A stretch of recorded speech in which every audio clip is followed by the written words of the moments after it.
কিছু কিছু পেশেন্ট একদম আমার কথা শোনে না।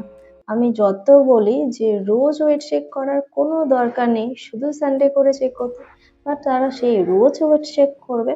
আর যদি দেখে একটুখানি এদিক ওদিক হয়েছে, 100-200 বেড়েছে, অমনি ডিসঅ্যাপয়েন্টমেন্ট, অমনি তার পুরো কনফিডেন্স লেভেল লো হয়ে যায়।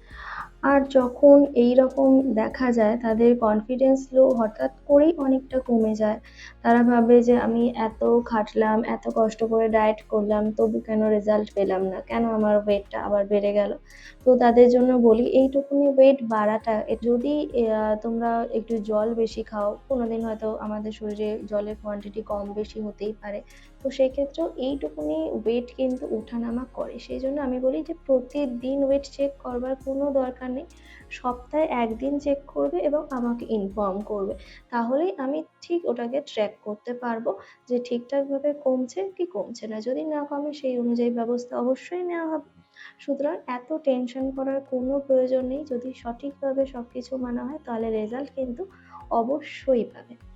সবাই ভালো করে ডায়েট করো, স্ট্রেস একদম নেবে না। স্ট্রেস যত নেবে তত কিন্তু ওয়েট কমবে না।